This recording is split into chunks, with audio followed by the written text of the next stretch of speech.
బాబాని తలపే మధురాతి మధురం ఇది నిజమోయి ఓ శివ బాబా నీ కను పాపల్లోని చిరుతారలం బాబాని ప్రేమే మధురం మధురం బాబాని తలపే మధురాతి మధురం ఇది నిజమోయి ఓ శివ బాబా నీ కను పాపల్లోని చిరుతారలం బాబాని ప్రేమే మధురం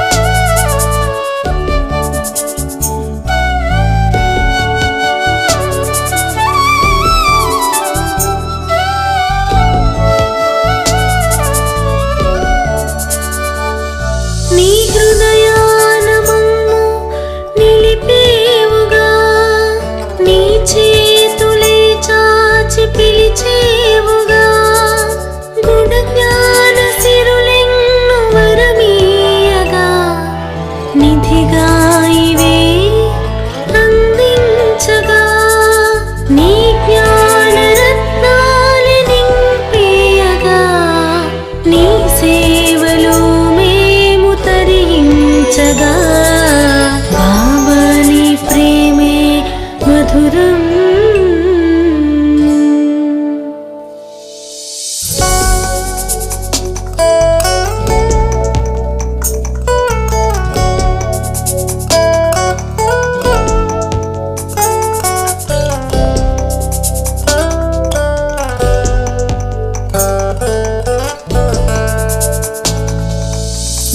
మోహలోనా నీ ధ్యాసలోనే రాగానివై నీవు సాగేవు నీ మధురాతి మధురమైన నీ పిల్లలంతా మనసే నీ పైన నిలపాలని మనసంతా నీ ప్రేమ బంధాలలో ఆనందముతో పొంగిపోవాలిగా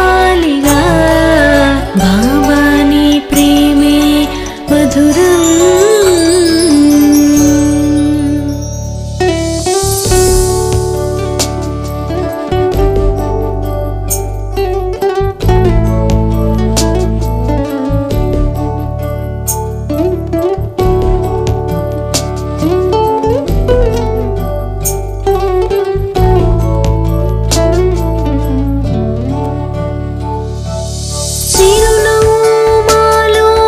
చిగురించగా నీ ప్రేమ భావాలు నింపేవుగా నా తండ్రివై నీవు నడిపించగా నీ ధామముకే దరి చేర్చగా యోగి భావనయే జీవనమైతే నవయుగమే రాదాయి లోకంలో బాబాని ప్రేమే మధురం మధురం బాబాని తలపే మధురాతి మధురం ఇది నిజమోయి ఓ శివ బాబా నీ కను పాపల్లోని చిరుతారలం బాబాని ప్రేమే మధురం మధురం బాబాని తలపే మధురాతి మధురం ఇది నిజమోయి ఓ శివ బాబా నీ కను పాపల్లోని చిరుతారలం బాబాని ప్రేమే మధురం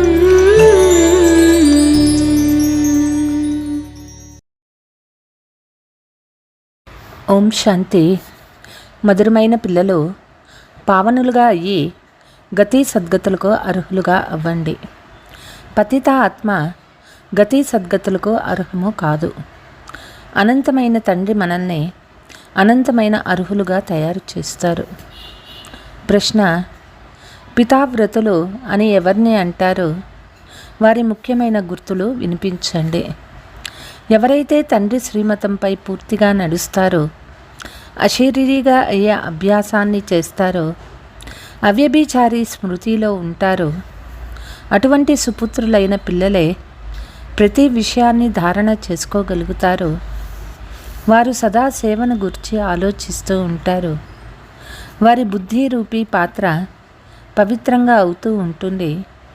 వారు ఎప్పుడూ విడిచిపోలేరు. పాట: నాకు ఆధారాన్ని ఇచ్చేవాడు భగవంతుడు.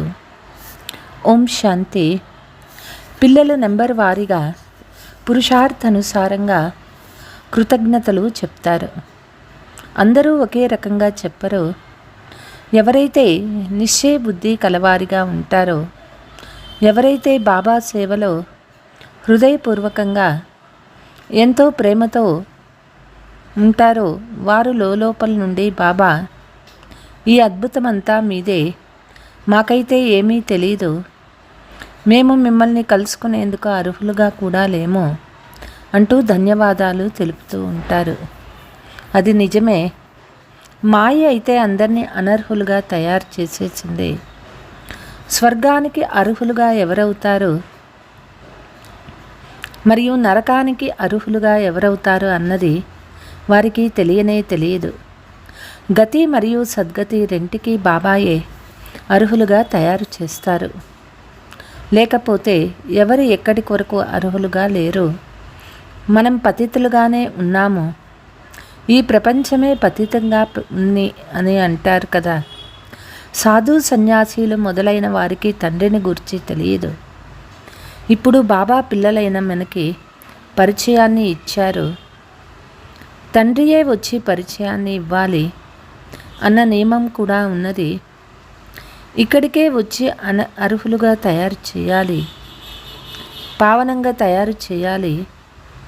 అక్కడ కూర్చొని పావనంగా తయారు చేయగలిగితే మరి ఇంత అర్హులుగా అనర్హులుగా ఎందుకు అవుతారు? పిల్లలు మీలో కూడా నెంబర్ వారుగా పురుషార్థానుసారంగా నిశ్చయ బుద్ధి ఉంది. బాబా పరిచయాన్ని ఎలా ఇవ్వాలి అన్న తెలివి కూడా ఉండాలి. శివాయ నమః అన్నది కూడా తప్పకుండా ఉంది. మాతాపితాలే ఉన్నతోన్నతులైన వారు. బ్రహ్మ విష్ణు శంకర్లైతే రచన మాత్రమే అయినారు. వాళ్ళని రచించే తండ్రి తప్పకుండా ఉంటారు, తల్లి కూడా ఉంటారు. అందుకే భగవంతుడైన తండ్రి ఒక్కరే నిరాకారుణ్ణే గాడ్ అంటారు. రచయిత సదా ఒక్కరే ఉంటారు. మొట్టమొదట తండ్రి పరిచయాన్ని ఇవ్వవలసి ఉంటుంది. యుక్తియుక్త పరిచయంను ఎలా ఇవ్వాలి అనేది కూడా అర్థం చేసుకోవాలి. భగవంతుడు జ్ఞానసాగరుడు. తానే వచ్చి రాజయోగాన్ని నేర్పించారు. ఆ భగవంతుడు ఎవరు? మొదట తండ్రి పరిచయాన్ని ఇవ్వాలి. తండ్రి కూడా నిరాకారుడే, ఆత్మ కూడా నిరాకారమే. ఆ నిరాకారుడైన తండ్రి వచ్చి పిల్లలకి వారసత్వాన్ని ఇస్తారు. వారు ఎవరో ఒకరి ద్వారానే అర్థం చేయిస్తారు కదా. లేకపోతే రాజాదిరాజులుగా ఎలా చేయగలరు? సత్యయుగ రాజ్యాన్ని ఎవరు స్థాపన చేశారు? స్వర్గ రచయిత ఎవరు? తప్పకుండా స్వర్గ స్థాపకుడైన తండ్రే కదా. తాను నిరాకురుడై ఉండాలి. మొదట తండ్రి పరిచయాన్ని ఇవ్వవలసి ఉంటుంది. కృష్ణుణ్ణి బ్రహ్మ విష్ణు శంకర్లను తండ్రి అని అనరు. వారినైతే రచించటం జరుగుతుంది. సూక్ష్మవతనంలోని వారిని కూడా రచించటం జరుగుతుంది. వారు కూడా రచనయే. మరి అలాంటప్పుడు స్థూలవతనంలోని వారిని భగవంతుడు అని ఎలా అనగలరు? దేవతాయ నమః అని గానం చేస్తారు. తాను శివాయ నమః ముఖ్యమైనది ఈ విషయమే. ప్రదర్శనీలో ఒక్క విషయాన్నే గడి అర్థం చేయించరు కదా. ఈ విషయం అయితే ఒక్కొక్కరికి బాగా అర్థం చేయించవలసి ఉంటుంది. నిశ్చయాన్ని కలిగించవలసి ఉంటుంది.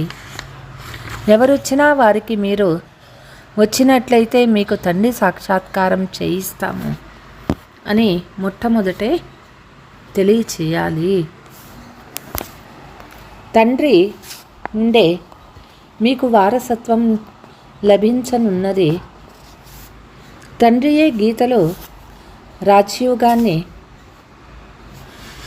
నేర్పించారు. దానిని కృష్ణుడు నేర్పించలేదు. తండ్రియే గీతా భగవానుడు. దానిని కృష్ణుడు నేర్పించలేదు. తండ్రియే గీతా భగవానుడు. నెంబర్ 1 విషయం ఇదే. కృష్ణ భగవాను వాచ కాదు, రుద్ర భగవాను వాచ లేక శివ భగవాను వాచ, సోమనాథ భగవాను వాచ అని అనబడుతుంది. ప్రతి ఒక్క మానవుని జీవన గాథ వేరువేరు, ఒకరిది మరొకరితో కలవదు. కావున ఎవరు వచ్చినా వారికి మొట్టమొదట ఈ విషయం అర్థం చేయించాలి. అర్థం చేయించవలసిన ముఖ్య విషయం ఇదే. పరంపిత పరమాత్మ కర్తవ్యం కూడా ఇదే. తాను తండ్రి, ఇతడు పుత్రుడు. తాను స్వర్గస్థాపకుడైన తండ్రి, ఇతడు స్వర్గ యువరాజు. ఈ విషయాలను చాలా స్పష్టంగా అర్థం చేయించాలి. ముఖ్యమైనటువంటిది గీత. దాని ఆధారంపైనే ఇతర శాస్త్రాలు ఉన్నాయి. సర్వశాస్త్రమయి శిరోమణి భగవద్గీతనే. మీరు శాస్త్రాలు, వేదాలు మొదలైన వాటిని నమ్ముతారా అని మనుషులు అడుగుతారు. అరే, ప్రతి ఒక్కరూ తమ ధర్మశాస్త్రాలను నమ్ముతారు. అన్ని శాస్త్రాలను నమ్మరు కదా. అన్ని శాస్త్రాలు ఉన్నాయి, కానీ శాస్త్రాలను తెలుసుకోవడం కన్నా ముందు ఏ తండ్రి నుండైతే వారసత్వం లభిస్తుందో ఆ తండ్రిని తెలుసుకోవటం ముఖ్యము. వారసత్వము శాస్త్రాల నుంచి లభించదు, తండ్రి నుండి లభిస్తుంది. తండ్రి ఏ జ్ఞానంనైతే ఇస్తారో, ఏ వారసత్వంనైతే ఇస్తారో దాని పుస్తకం తయారై ఉంది. మొట్టమొదట గీతను ప్రస్తావించవలసి ఉంటుంది. గీతా భగవానుడు ఎవరు? అందులో రాజయోగ విషయం ఉంది. రాజయోగం తప్పకుండా కొత్త ప్రపంచం కొరకే ఉంటుంది. భగవంతుడు వచ్చి పతితులుగా అయితే చేయరు కదా. తానైతే పావన మహారాజుగా తయారు చేస్తారు.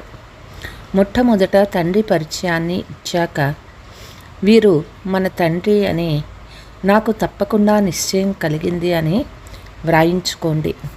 మొట్టమొదట శివాయ నమః, నీవే తల్లివి తండ్రివి అన్నది అర్థం చేయించాల. మహిమ కూడా ఆ ఒక్క తండ్రిదే. భగవంతుడు భక్తి ఫలాన్ని కూడా ఇక్కడకు వచ్చే ఇవ్వాలి. భక్తి ఫలం ఏమిటో మీరు అర్థం చేసుకున్నారు. ఎవరైతే చాలా భక్తిని చేశారో వారికే ఫలం మొట్టమొదట లభిస్తుంది. ఈ విషయాలు ఏ శాస్త్రాలలోనూ లేవు. మీలో కూడా నెంబర్ వారుగా పురుషార్థానుసారంగా తెలుసుకున్నారు. అనంతమైన మాతాపితాలు వారేనని అర్థం చేయించబడుతుంది. జగదాంబ జగత్పితలను కూడా మహిమ చేయబడతారు. యాడమ్ మరియు ఈవ్ అనే మనుషులనే భావిస్తారు. ఈవును తల్లిగా భావిస్తారు. యథార్థ రీతిగా ఈ ఈవ్ ఎవరు అనేది ఎవ్వరికీ తెలియదు. తండ్రి కూర్చొని అర్థం చేయిస్తారు. ఎవరు వెంటనే అర్థం చేసుకోలేరు కదా. చదువులోనైతే సమయం పడుతుంది. చదువుతూ బ్యారిస్టర్గా అయిపోతారు. లక్ష్యము, ఉద్దేశము తప్పకుండా ఉన్నాయి. దేవతలుగా అవ్వాలి. కావున మొట్టమొదట తండ్రి పరిచయాన్ని ఇవ్వాలి. నీవే తల్లివి తండ్రివి అనే గానం కూడా చేస్తారు. మళ్ళీ ఇంకొక వైపు పతిత పావన రా అని కూడా పిలుస్తారు. కాబట్టి పతిత ప్రపంచము, పావన ప్రపంచము అని దేనిని అంటారు? కలియుగానికి ఇంకా 40,000 సంవత్సరాలు ఉంటుందా? అచ్చా, పావనంగా తయారు చేసేవారు ఒక తండ్రినేనా? స్వర్గస్థాపనను చేసేవారు ఆ భగవంతుడే తండ్రియే కానీ కృష్ణుడు కాడు. తానైతే వారసత్వాన్ని తీసుకున్నాడో ఆ కృష్ణుడు స్వర్గానికి యువరాజు మరియు శివబాబా స్వర్గ రచయిత. తాను రచన మొదటి యువరాజు శ్రీకృష్ణుడు. దీన్ని కూడా స్పష్టంగా పెద్ద పెద్ద అక్షరాలతో వ్రాయాలి. తద్వారా మీరు అర్థం చేయించడం సహజమవుతుంది. అలాగే రచయిత మరియు రచన గురించి తెలుస్తుంది. రచయిత జ్ఞానసాగరుడు వారే రాజయోగాన్ని నేర్పిస్తారు. తాను రాజేమీ కాడు. తాను రాజయోగాన్ని నేర్పించి రాజాది రాజుగా తయారు చేస్తారు. భగవంతుడు రాజయోగాన్ని నేర్పించారు. శ్రీకృష్ణుడు రాజ్య పదవిని పొందారు. తానే పోగొట్టుకున్నాడు మరియు తానే పొందనున్నాడు. చిత్రాల ద్వారా బాగా అర్థం చేయించవచ్చు. తండ్రి కర్తవ్యాన్ని గురించిన పరిచయం తప్పక కావాలి. శివబాబాని తెలుసుకోవడం ద్వారానే భారతదేశం వజ్రతల్యంగా అవుతుంది. కానీ వీరు మన తండ్రి అని బుద్ధిలో కూర్చోవాలి. బాబాయే మొట్టమొదట స్వర్గ రచయిత. ఇప్పుడు ఈ పాత ప్రపంచంగా ఉంది. గీతలో రాజయోగము అని వ్రాయబడి ఉంది. రాజయోగాన్ని నేర్చుకోవాలని ఫారినర్సు కోరుకుంటారు. గీత ద్వారానే వారు నేర్చుకున్నారు. ఇప్పుడు మీరు తెలుసుకున్నారు. తండ్రి ఎవరు అన్నది ఇతరులకు అర్థం చేయించాలి అని ప్రయత్నిస్తారు. తాను సర్వవ్యాపి కాదు. సర్వవ్యాపి అయినట్లయితే రాజయోగాన్ని ఎలా నేర్పించగలుగుతారు? ఈ పొరపాటుపై ఎంతగానో ఆలోచించాలి. ఎవరైతే సేవలో తత్పరులై ఉంటారో వారికే చింతన జరుగుతూ ఉంటుంది. ఎప్పుడైతే బాబా శ్రీమతంపై నడుస్తారో, అశరీరీగా మన్మనాభవగా ఉంటారో, పతివ్రతులుగా లేక పితావ్రతులుగా అవుతారో, లేక సుపుత్రులుగా అవుతారో, అప్పుడే ధారణ జరగగలదు. ఎంత వీలైతే అంత స్మృతిని పెంచుతూ ఉండండి. బాబా ఆజ్ఞ ఇచ్చారు. దేహాభిమానంలోకి రావటం వల్ల స్మృతి చెయ్యరు. అలాగే బుద్ధి పవిత్రంగానూ అవ్వదు. పులిపాల కోసం బంగారు పాత్ర కావాలి అని అంటారు. ఇక్కడ కూడా పితావ్రతమైన పాత్ర కావాలి. అవ్యభిచారి పితావ్రతులు చాలా కొద్దిమందే ఉన్నారు. కొందరికైతే ఏమాత్రమూ తెలియదు. చిన్నపిల్లలు ఉన్నారు. ఇక్కడ కూర్చొని ఉన్నా ఏమీ అర్థం చేసుకోరు. కొందరు పిల్లలకు బాల్యంలోనే పెళ్లి చేస్తున్నారు కదా. పరస్పరం స్నేహంగా ఉంటే, చాలా ప్రేమ అంటే వెంటనే పెళ్లి చేసేస్తారు. ఇది కూడా అటువంటిదే. తన వారిగా అవ్వాలి, కానీ ఏమీ అర్థం చేసుకోరు. మేము మమ్మా బాబాలకు చెందిన వారిగా అయ్యాము, వారి నుండి వారసత్వాన్ని తీసుకోవాలి అని అంటారు. కానీ ఏమీ అర్థం చేసుకోరు. ఇది అద్భుతం కదా. 5-6 సంవత్సరాలు ఉన్నా కూడా వదిలి వెళ్ళిపోతారు. మాయ అంతగా విసిగిస్తుంది. మొట్టమొదట శివాయ నమః అని వినిపించాలి. బ్రహ్మ విష్ణు శంకర్లు కూడా అతనే రచయిత. ఆ శివుడే జ్ఞానసాగరుడు. కాబట్టి ఇప్పుడు ఏం చేయాలి? త్రిమూర్తి పక్కన కాస్త ఖాళీ ఉంది. అందులో శివబాబా మరియు కృష్ణుడు ఇరువురి కర్తవ్యాలు వేరువేరు అని వ్రాయాలి. ఎప్పుడైతే ఈ మొట్టమొదటి విషయాన్ని అర్థం చేసుకుంటారో అప్పుడు వారు బుద్ధి తెరుచుకుంటుంది. ఈ చదువు భవిష్యత్తు కొరకు. ఇటువంటి చదువు ఇంకెక్కడా ఉండదు. శాస్త్రాల ద్వారా అనుభవం కలగదు. సత్యుగ ఆది కొరకు చదువుతున్నాము అని మీ బుద్ధిలో ఉన్నది. స్కూల్ పూర్తవుతుంది. ఆ తర్వాత మన ఫైనల్ పరీక్ష జరుగుతుంది. వెళ్ళి రాజ్యం చేస్తాము. గీతను వినిపించేవారు ఇటువంటి విషయాలను అర్థం చేయించలేరు. మొట్టమొదట తండ్రిని తెలుసుకోవాలి, తండ్రి నుండి వారసత్వం తీసుకోవాలి. బాబాయే త్రికాలదర్శి, ఇంకే మానవులు ప్రపంచంలో త్రికాలదర్శులు కారు. వాస్తవానికి ఎవరైతే పూజ్యులుగా ఉన్నారో వాళ్ళే మళ్ళీ పూజారులుగా అవుతారు. భక్తిని కూడా మీరే చేశారు, అది ఇంకెవ్వరికీ తెలియదు. ఎవరైతే భక్తిని చేశారో వారే మొదటి నెంబర్లో బ్రహ్మ, ఆ తర్వాత బ్రహ్మముఖ వంశావళులు. మళ్ళీ పూజ్యులుగా కూడా వారే అవుతారు. మొదటి నెంబర్లోని పూజ్యులే మళ్ళీ మొదటి నెంబర్లోని పూజారులుగా అవుతారు, మళ్ళీ పూజ్యులుగా అవుతారు. భక్తి ఫలం కూడా మొదటే మీకే లభిస్తుంది. బ్రాహ్మణులు చదువుకొని మళ్ళీ దేవతలుగా అవుతారు. ఈ విధంగా ఎక్కడ వ్రాయబడి లేదు. వారి ద్వారా జ్ఞాన బాణాలను వేయించేవారు మరొకరున్నారు. భీష్మ పితామహులు మొదలైన వారికి తెలుస్తుంది కదా, ఏదో శక్తి ఉంది, తప్పకుండా అర్థం చేసుకుంటారు. వీరికి నేర్పించే శక్తి ఇంకేదో ఉంది అని కూడా ఇప్పుడు కూడా అంటారు. వీరంతా నా పిల్లలే అని బాబా చూస్తూ ఉంటారు. బ్రహ్మ కళ్ళ ద్వారానే చూస్తారు. పితృలకు శ్రాద్ధ భోజనాలు తినిపించేటప్పుడు ఆత్మ వచ్చి వీరు ఫలానా వారు అని చూస్తుంది కదా. తినేటప్పుడు ఆ కళ్ళు మొదలైనవన్నీ తనలా అయిపోతాయి. అల్పకాలికంగా అద్దెకు తీసుకుంటారు. ఈ విధంగా భారతదేశంలోనే జరుగుతుంది. ప్రాచీన భారతదేశంలో మొట్టమొదట రాధాకృష్ణులు ఉన్నారు. వారికి జన్మనిచ్చేవారు అంతా ఉన్నతంగా లెక్కింపబడరు. వారు తక్కువ పాస్ అయ్యారు కదా. కృష్ణుడి నుండే మహిమ ప్రారంభం అవుతుంది. రాధాకృష్ణుడు ఇద్దరు తమ తమ రాజధానులలోకి వస్తారు. వారి తల్లిదండ్రుల కన్నా పిల్లలు చేసే పనే ఎక్కువగా ఉంటుంది. అద్భుతమైన విషయాలు ఇవన్నీ.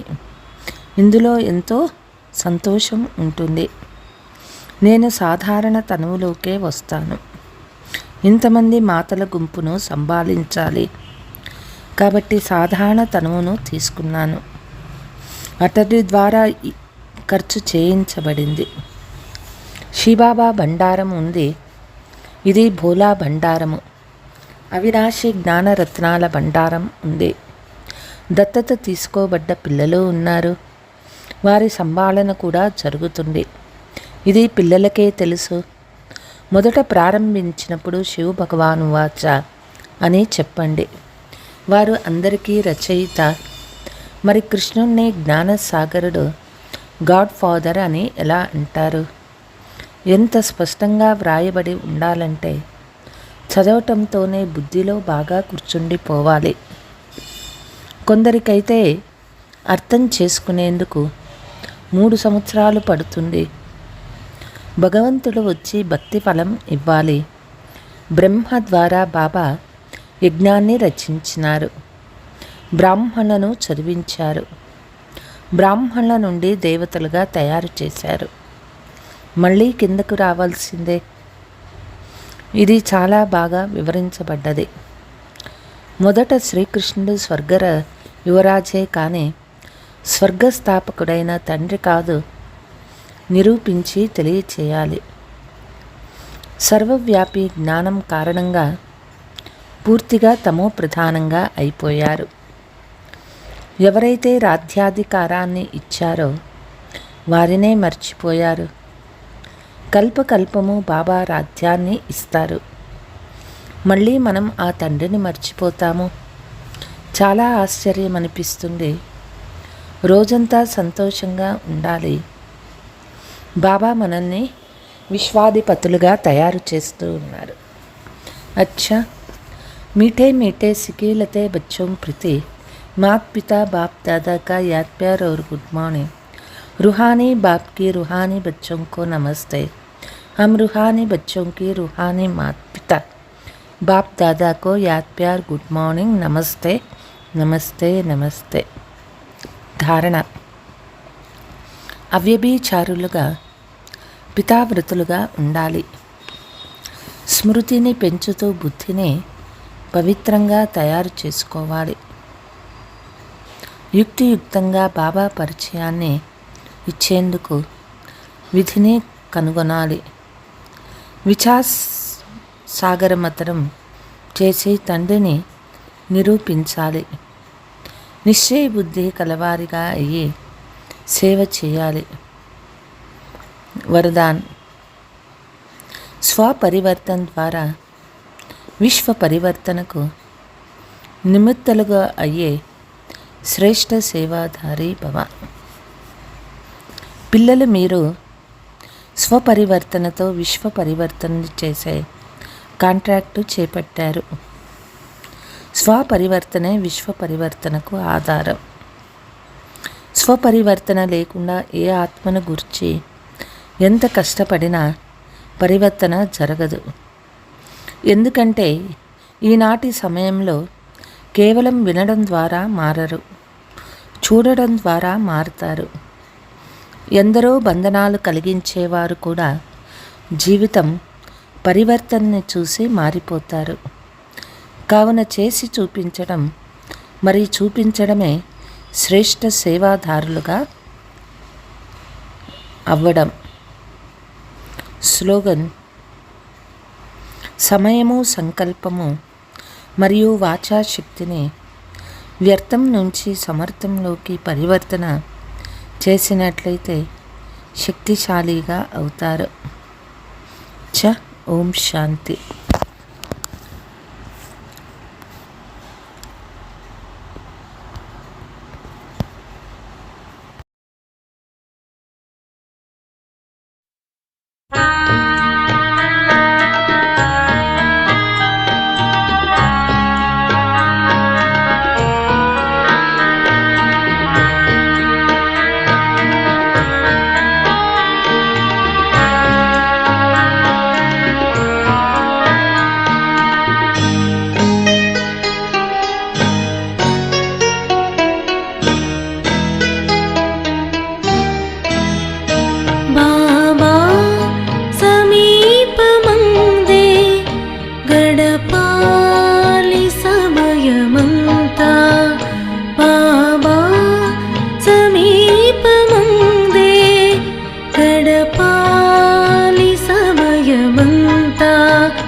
సుఖాల వలలో పడబోను నిజము బాబా.